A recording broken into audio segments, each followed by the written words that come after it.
예수님이 베드로와 야고보와 요한 세 제자들을 데리고 높은 산에 올라가셨습니다. 그 제자들 앞에서 예수님이 변형되셨습니다.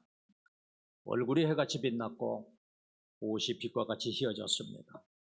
그때 모세와 엘리야가 예수님과 함께 또 말씀을 나누시는 거예요. 이것은 예수님의 부활과 재림에 대한 미래적 사실을 보여주시는 것입니다. 그런데 그때 변화산 아래에서는 이것과는 상반되는 일이 벌어지고 있었어요. 어떤 아버지가 간질병으로 고생하는 아들을 제자들에게 데리고 왔는데 제자들이 고치지를 못했어요. 간질은 평상시에는 아무렇지도 않다가 갑자기 발작을 일으키는 병입니다. 그런데 이 아이의 경우는 아주 심했던 것 같아요. 아버지 말에 의하면 간질로 심히 고생한다 이렇게 말씀하고 있어요. 그리고 그냥 발작만 하는 것이 아니라 자주 불에도 넘어지고 물에도 넘어진다고 말씀해요. 마가는 이 사건을 좀 더 자세하게 묘사를 하고 있는데 이 아이의 상태는 단순한 간질이 아니라 귀신에 들린 것이라 그랬어요. 귀신이 아이로 하여금 발작을 일으키게 하고 또 아이를 죽이려고 불과 물에 자주 던졌다 그랬습니다. 이 아이의 상태가 얼마나 심각하고 끔찍했을지 짐작이 갈 겁니다. 아들이 갑자기 거품을 입에 물고 발작을 하고 소리를 지르기도 하고 이를 갈기도 해요. 불이 있으면 불로 뛰어들고 물이 있으면 물로 뛰어들어갑니다. 이러한 자식을 보는 아버지의 심정이 어떠했겠습니까? 아이가 감기만 걸려도 그래서 기침만 해도 부모의 애간장은 녹아들어가는 것인데 이런 몹쓸병에 걸리고 그리고 더구나 귀신에 사로잡혀서 고통을 당하는 아들을 보면서 아버지의 마음이 어떠했겠습니까? 그래서 그 아들을 예수님에게로 데리고 온 것인데 예수님은 안 계시고 그의 제자들은 고치지 못한 거예요. 그러다가 마침 예수님이 변화산에서 내려오니까 그 아버지가 예수님 앞에 와서 무릎을 꿇고 이렇게 이야기를 합니다. 주여 내 아들을 불쌍히 여겨 주옵소서. 그가 간질로 심히 고생하며 자주 불에도 넘어지고 물에도 넘어지나이다. 내가 주님의 제자들에게로 데리고 왔지만 고치지 못하였습니다. 그러자 예수님께서 믿음이 없는 세대를 탄식하면서 그 아이를 데려오라고 하시더니 귀신을 꾸짖어 내쫓아 주셨습니다. 나중에 제자들이 조용히 예수님에게 와서 물어봤습니다. 주님, 저희는 왜 귀신을 쫓아내지 못했습니까? 그러자 예수님이 대답하신 말씀이 바로 오늘 본문이에요. 귀신이 쫓아내지 못한 이유가 무엇인가? 오늘 본문 20절을 다시 한번 보시겠습니다. 이르시되 너희 믿음이 작은 까닭이나 진실로 너희에게 이르노니 만일 너희에게 믿음이 겨자씨 한 알만큼만 있어도 이 산을 명하여 여기서 저기로 옮겨지라 하면 옮겨질 것이요 또 너희가 못할 것이 없으리라. 쉽게 말하면 너희가 믿음이 없어서 귀신을 쫓아내지 못했다는 거예요. 본문에 보니까 너희 믿음이 작은 까닭이라 그랬는데요. 이것은 원어를 보면 어떤 사본에는 믿음이 없다는 의미 아피스토스라고 하는 단어가 쓰여져 있고 또 어떤 사본에는 믿음이 부족하다는 의미의 올리고피스토스라고 하는 단어가 쓰여져 있어요. 오늘 본문 앞부분 17절을 보시면 믿음이 없고 패역한 세대여 라고 했고요. 또 계속 이어지는 예수님의 말씀과도 연결이 되려고 하면 문맥상으로 믿음이 없다 이렇게 해석하는 것이 맞을 거예요. 계속 이어지는 예수님의 말씀을 보시면 만일 너희 믿음이 겨자씨 한 알만큼만 있어도 이 산을 명하여 여기서 저기로 옮겨지라 하면 옮겨질 것이요 또 너희가 못할 것이 없으리라 그랬어요. 그러니까 본문에서는 지금 믿음이 없다는 의미이고요. 그리고 참된 믿음은 겨자씨 한 알만큼만 있어도 이 산을 명하여 여기서 저기로 옮겨지라 하면 옮겨질 것이라는 거예요. 겨자씨 하나만큼의 믿음만을 가지고도 못할 것이 없다는 거예요. 이것이 오늘 본문의 내용입니다. 그렇다면 제일 먼저 우리는 겨자씨 하나만큼의 믿음이 무엇인가에 대해서 살펴볼 필요가 있습니다.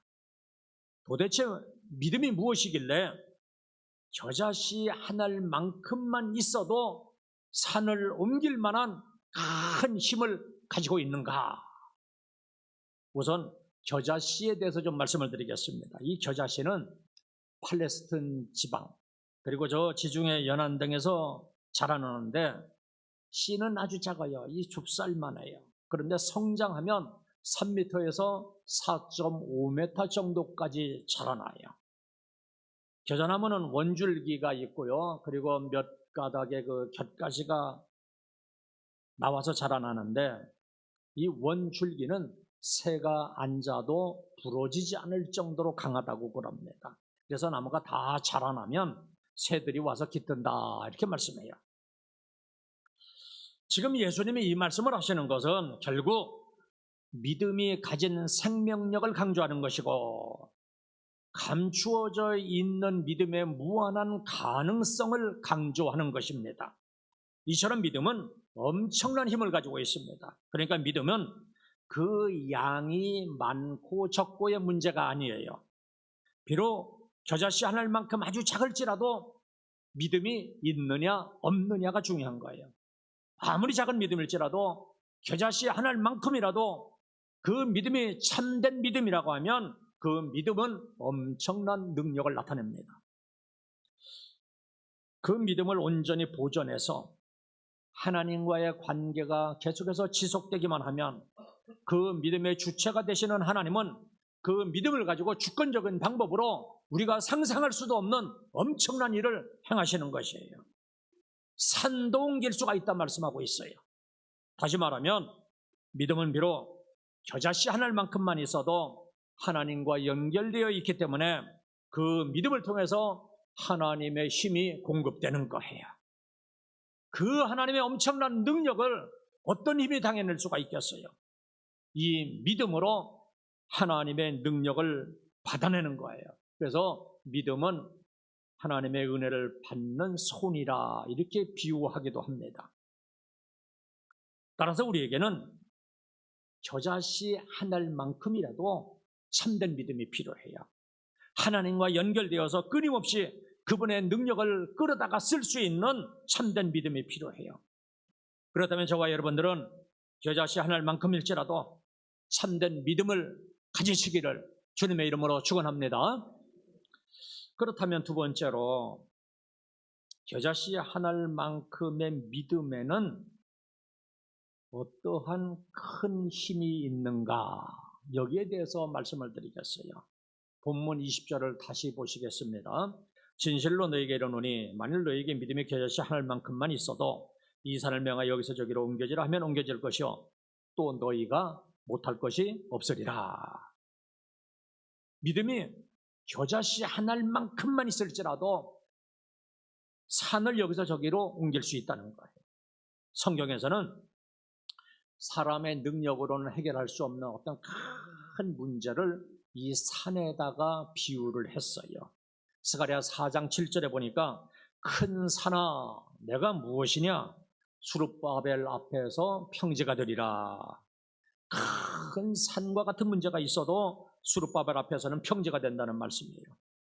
아무리 큰 문제가 있을지라도 수룹바벨과 같이 하나님과 연결된 사람에게는 그것이 아무런 문제도 안 된다는 거예요.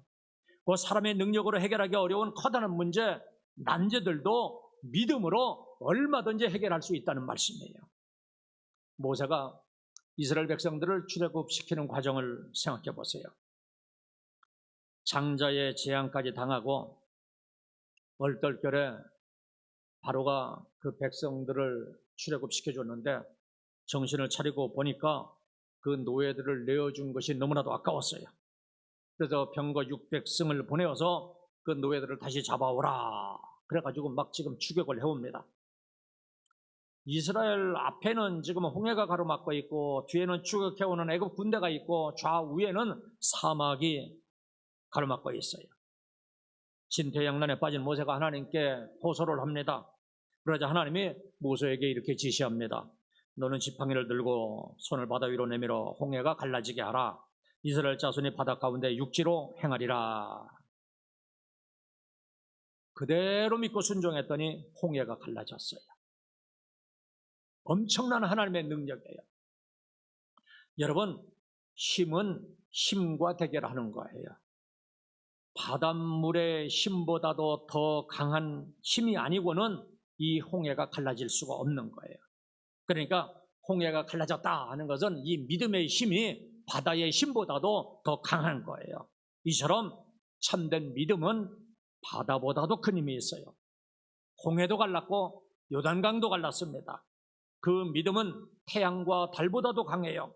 여호수아가 믿음으로 태양과 달도 멈춰서게 했어요. 다니엘의 믿음은 사자의 입도 봉했습니다. 불무불보다도 강했습니다. 믿음은 여리송과 같은 그 요새도 무너뜨리는 큰 힘이 있어요. 그리고 믿음은 질병보다도 강합니다. 12의 혈루증을 앓는 여인이 있었어요. 자기 마음에 예수님의 겉옷만 만져도 내 병이 낫겠다 하는 믿음이 생겨났어요. 그래서 예수님의 뒤로 와서 가만히 예수님의 그 옷의 옷가를 만졌어요. 그랬더니 예수님이 따라 안심하라. 내 믿음이 너를 구원하였다 그랬어요. 그 시로 12해를 앓던 혈루병이 나았습니다. 이처럼 믿음은 불치병보다도 더 강한 힘이 있어요. 여러분, 이것은 사실이에요. 저희 어머니가 제가 중학교 3학년 때 병원에서 가는 데마다 못 삽니다. 지금 준비하세요 그랬는데 지금까지도 살아계십니다.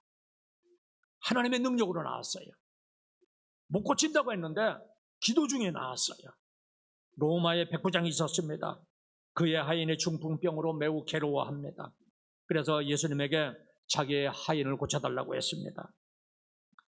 주님이 내가 가서 고쳐주겠다. 그러니까 백부장이 말하기를 주님께서 굳이 거기까지 가실 필요가 없습니다. 여기서라도 말씀만 하시면 내 종이 나을 것입니다. 그랬어요. 그러니까 백부장은 말씀에 대한 확실한 믿음을 가지고 있었어요. 그러자 예수님은 이스라엘 중에 아무에게서도 이러한 믿음을 만나보지 못하였노라 그러면서 백부장에게 가라, 내 믿은 대로 될지어다 그랬어요. 그 시로 하인의 병이 나았습니다. 말씀만 믿어도 병이 낫겠다 하는 믿음이 병을 낫게 한 거예요. 예수님은 이 믿음을 큰 믿음이라 이렇게 칭찬을 했습니다. 그리고 두 소경이 있었어요. 예수님을 따라오면서 다윗의 자손이 우리를 불쌍히 여기셔서 막 소리를 지릅니다. 그러자 예수님께서 내가 능히 이 일을 할 줄로 믿느냐 물었어요. 그랬더니 소경들이 확고한 믿음으로 주여 그려 하오이다 그랬어요. 그랬더니 예수님께서 너희 믿음대로 되라 그랬어요. 그러니까 눈이 떠졌어요. 여러분, 이것이 믿음의 힘이에요. 보세요. 내가 할 줄로 믿느냐? 예, 믿습니다. 그러니까 믿음대로 되라 하니까 이 믿음의 힘이 얼마나 강한지 두 소경이 모두가 다 눈을 떴습니다. 약한 자가 믿음으로 강하게 되고 믿음으로 나라를 이기기도 하고 믿음으로 병이 낫기도 하고 믿음으로 죽은 자를 살리기도 하고 믿음으로 홍해를 가르기도 합니다. 믿음이 기적을 일으키는 겁니다. 믿음에는 이렇게 큰 힘이 있어요. 이처럼 믿음은 실제적인 힘이에요. 그렇다면 이 사람들의 믿음이 좀 특출나서 그런가? 이들은 모두가 다 예수님에게 칭찬을 받았으니까 온전한 믿음의 소유자들인가? 예수님의 저들의 믿음을 칭찬했는데 이것은 저들의 믿음이 크기 때문인가? 아니면 참된 믿음을 가졌기 때문인가? 좀 이해를 돕기 위해서 예를 들어보겠습니다. 존 라벤슨이라고 하는 목사가 쓴 신에게 솔직이라고 하는 조그만 책이 있어요. 그런데 이 책을 쓴 동기가 이러합니다. 이 사람이 신학교를 다니는데 아무리 생각을 해도 20대 초반인 자기는 다른 사람들과 비교를 해보니까 영적이지가 않아요. 나는 이제 하나님의 말씀을 가지고 앞으로 성직자가 되어야 될 텐데 20대 초반에 지은 죄만 자꾸 생각이 나고 유혹은 많고 아무래도 나는 비영적인 존재다. 나는 성직자가 되기에 합당하지 않은 사람이다. 이런 생각이 자꾸만 자기 마음을 괴롭히는 겁니다. 너무나도 갈등이 심해서 나는 신학교 다니는 것을 그만둬야 되겠다. 목사가 되는 것을 포기해야 되겠다. 이렇게 생각을 해서 이제 거의 다 포기를 했습니다. 다른 사람들을 바라보면요, 이름부터가 달라요. 막 예언의 종이라고 하고 신의 원사의 사역자라고 하고 천국 경험을 한 종이라고 하고 불의 사자라고 하는데 자기는 불의 사자는 고사하고 맹수 사자도 안 되는 거예요. 그래서 이제 마지막으로 이제 나 목사를 포기해야 되겠다. 신학교 그만둬야 되겠다. 이렇게 막 이제 마음을 굳혀가는데 어느 날 동료 신학생이 자기를 찾아왔어요. 그래서 먼저 그 동료에게 나는 이제 신학을 그만두겠다 하고 말하려고 하는데 그 사람이 먼저 자기의 고민을 털어놓는 거예요.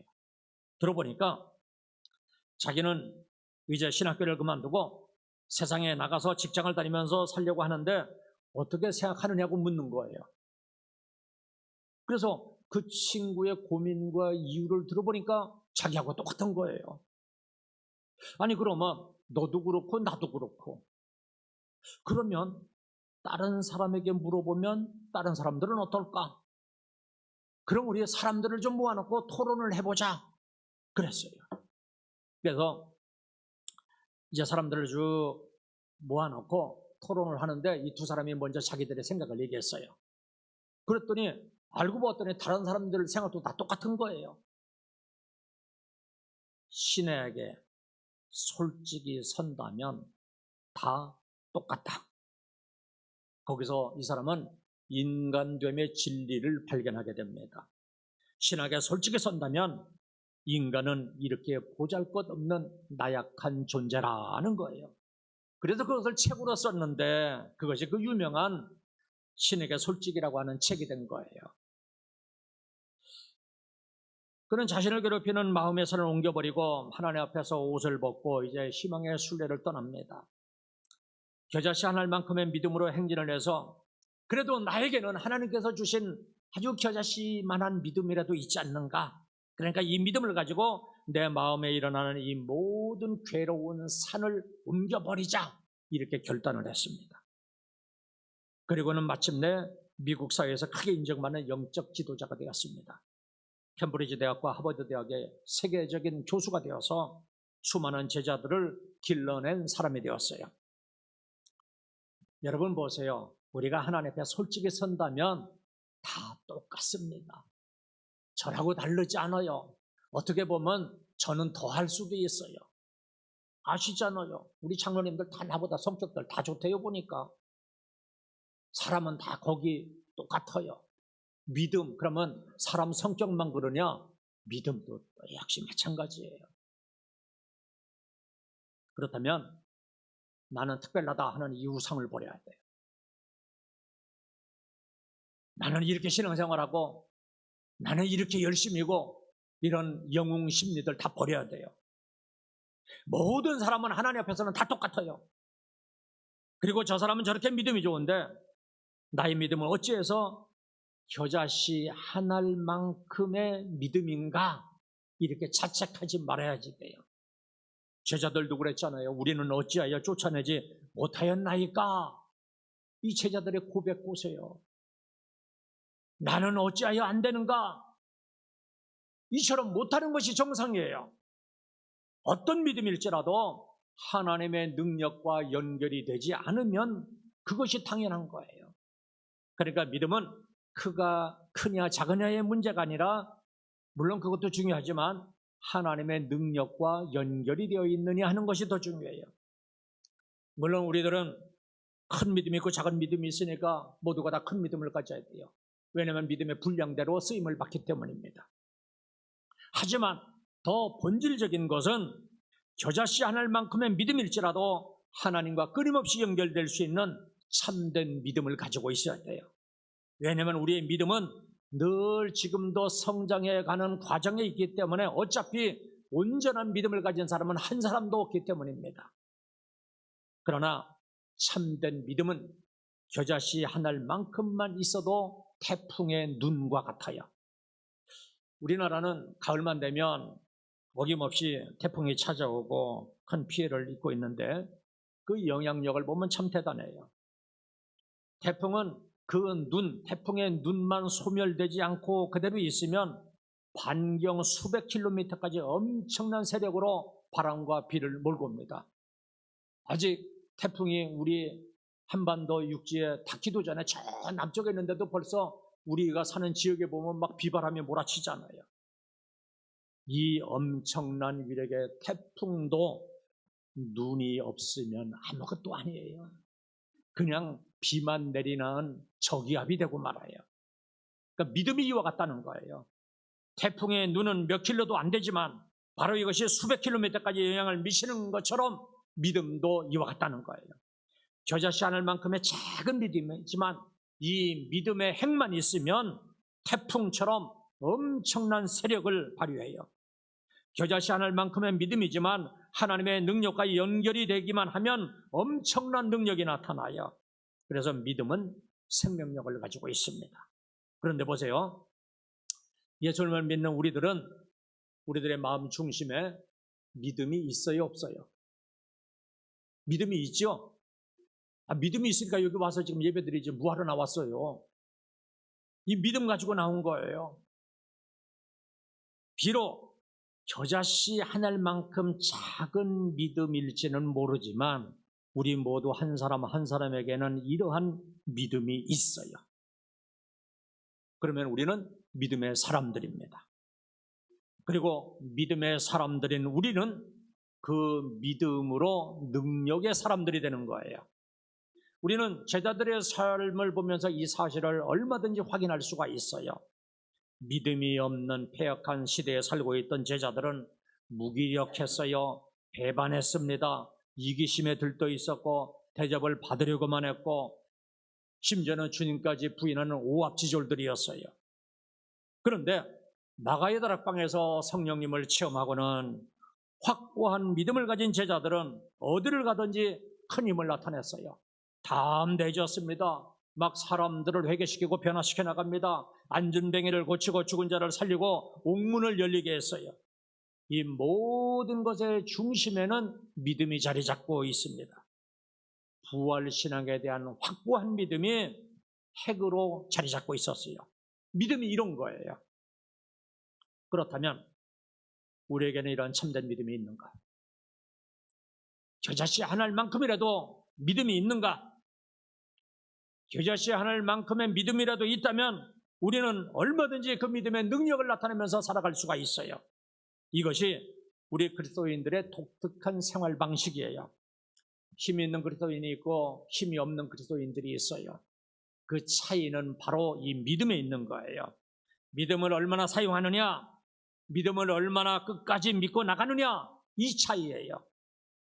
사랑하는 성도 여러분, 우리는 정말로 어려운 시대를 살아가고 있습니다. 사회적으로도 그렇고 개인적으로, 경제적으로, 또 어떤 사람은 건강마저도 어려운 사람들이 있어요. 이러한 산과 같은 문제를 어떻게 해결하실 것입니까? 비록 겨자씨 한 알만큼의 믿음일지라도 그 믿음만 있다면 우리들은 얼마든지 이런 모든 문제들을 극복해 나갈 수가 있습니다. 그렇다면 어려울수록 그때마다 잊지 말고 더욱 나의 믿음을 점검하시기를 바랍니다. 주님은 이 시간 분명하게 우리에게 말씀하십니다. 뭐라고 하시는지 한번 잘 들어보세요. 너에게 믿음이 겨자씨 한 알만큼만 있어도 이 산을 명하여 여기서 저기로 옮겨지라 하면 옮겨질 것이요 너희가 못할 것이 없으리라. 아멘. 아멘이죠? 이 말씀을 그대로 믿으시기를 바랍니다. 믿기만 하면 이 믿음이 하나님의 능력과 연결이 되어서 나의 모든 문제는 해결이 되는 겁니다. 그래서 이런 믿음은 금보다도 귀하고 돈보다도 귀한 거예요. 믿음만 있다면 금으로도 못하고 돈으로도 못하는 것들을 할 수 있기 때문입니다. 그렇다면 우리는 무엇보다도 이 믿음을 구해야지 돼요. 이처럼 귀한 믿음은 하나님이 주권적으로 우리에게 선물로 주시는 겁니다. 이처럼 귀한 믿음을 사모하고 또 구하고 지키시기를 주님의 이름으로 축원합니다. 자, 그러면 마지막으로요. 하나님이 왜 이처럼 귀한 믿음을 우리에게 선물로 주셨는가? 이걸 생각해야 돼요. 우리들은 모두가 다 예수님을 나의 구원자로 믿잖아요. 왜 이 믿음을 주셨는가? 예수님이 나의 죄를 대신해서 십자가에서 죽으셨다는 사실을 우리들은 모두가 다 믿고 있어요. 믿는 우리들은 모두가 다 천국 백성이 되었고 하나님의 나라의 백성들이 된 것을 다 믿고 있어요. 하나님의 자녀가 되는 권세를 우리가 모두 다 가지고 있다는 것을 믿고 있습니다. 비록 내 삶이 온전하지 못할지라도 우리는 이러한 믿음을 선물로 받은 거예요. 앞으로도 이러한 우리들의 믿음은 결단코 변하지 않을 거예요. 아멘이죠? 우리는 절대로 이 믿음을 지켜낼 겁니다. 그렇다면 하나님은 왜 이러한 믿음을 우리에게 주셨는가? 그냥 하나님이 주신 이 믿음을 땅에다가 묻어두라고 주셨는가? 아니면 이것을 적극적으로 사용하라고 주셨을까? 또 이 믿음을 어떻게 사용할 것인가? 저는 이 설교를 준비하면서 먼저 노트에다가 한번 적어보았습니다. 하나님께서는 나에게 이런 믿음을 주셨는데 나는 이 믿음을 가지고 무엇을 할 것인가? 어떻게 사용할 것인가? 제가 적어봐서 여러분들도 한번 생각해 보시기를 바랍니다. 나는 제일 먼저 그 믿음을 가지고 구원을 얻을 거예요. 여러분들은 안 그래요? 구원 못 받으면 아무런 소용이 없어요, 여러분. 죄 가운데서 구원을 받아야지 돼요, 일단은요. 나는 그래서 이 믿음을 가지고 제일 먼저 어디다 사용할 거냐면 나는 이 믿음을 가지고 구원을 받을 거예요. 아멘입니까? 그리고 나는 이 믿음을 가지고 나를 구원하신 그 하나님을 예배할 겁니다. 좀 아멘 좀 크게 해보세요. 그리고 나는 그 믿음을 가지고 나를 변화시킬 거예요. 저는 너무나도 부족한 게 많거든요. 오늘 본문에서 우리 주님께서 분명히 말씀하신 것을 저는 믿거든요. 믿는 사람에게는 못할 것이 없다 그랬거든요. 그래서 저는 이 믿음을 가지고 우선 나 자신을 좀 변화시킬 거예요.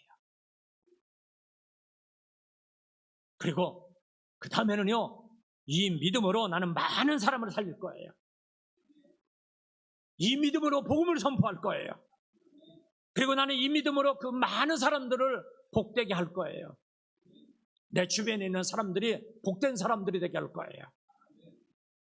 그리고 그 믿음으로 나는 가족을 부양할 겁니다. 그리고 나는요,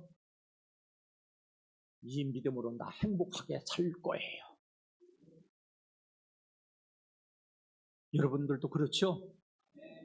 이 땅에 살고 가는데 좀 행복하게 살아야죠.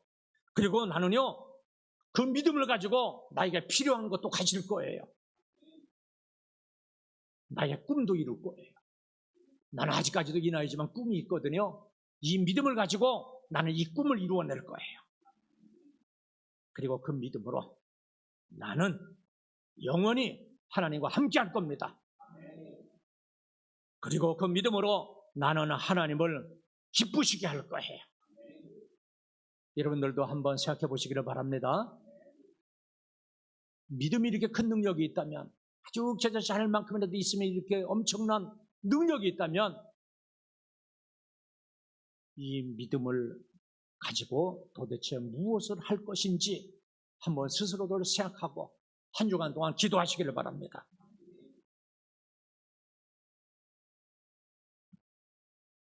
이것을 보면은요, 이 믿음이라고 하는 것은 막연한 추상적인 용어가 아니라 실제적인 힘이에요.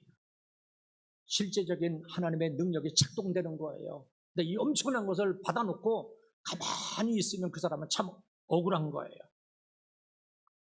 자동차의 엔진과 같이, 전기의 모터와 같이, 폭탄의 폭발력과 같이 우리의 믿음도 이와 같이 실제적인 힘이 있는 거예요. 믿음은 모든 힘의 근원이에요. 말하자면 원동력이에요. 그 믿음을 가지고 여러분들은 과연 무엇을 하실 것입니까? 내 믿음대로 될 것이라 그랬는데 여러분은 그 믿음을 가지고 무엇을 하실 것입니까? 겨자씨 하늘만큼만 있어도 산을 옮길 수 있다 했는데 여러분은 그 믿음을 가지고 무엇을 하실 것입니까? 우선 지금 질병에 시달리시는 분들이 있으면 그 믿음으로 그 병을 고치시기를 바랍니다. 산과 같은 심각한 문제가 있는 분들은 그 믿음으로 그 문제를 해결하시기를 바랍니다. 성취하고 싶은 일이 있는 분들은 그 믿음으로 도전하고 이루시기를 바랍니다. 오늘 우리가 사는 사회는 크고 작은 모든 것들이 힘으로 이루어지고 있습니다. 그런데 그 힘들 가운데서 가장 강력한 힘은 믿음의 힘입니다. 가장 큰 이 믿음의 힘을 가지고 우리들은 나에게 있는 어떤 문제들을 해결하는 거예요. 가장 중요한 문제부터 해결하는 겁니다. 그래서 우리들은 이 땅에서도 승리자로 행복자로 살아가시기를 주님의 이름으로 축원합니다. 제가 지금부터 성경 말씀을 여러분에게 선포할 터인데 큰 소리로 아멘으로 믿음으로 받아들이시기를 바랍니다. 큰 소리로 아멘 해야 됩니다. 누가복음 1장 37절입니다. 대저 하나님의 모든 말씀은 능치 못하심이 없느니라. 더 크게요. 마태복음 10장 27절입니다. 사람으로는 할 수 없으되 하나님으로는 그렇지 아니하니 하나님으로는 다 하실 수 있느니라. 누가복음 18장 27절입니다. 무릇 사람이 할 수 없는 것을 하나님은 할 수 있느니라. 아멘. 마태복음 9장 23절입니다. 할 수 있거든이 무슨 말이냐?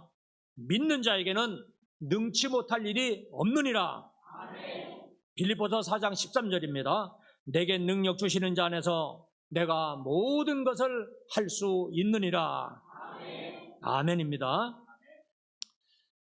이처럼 하나님은 끊임없이 우리에게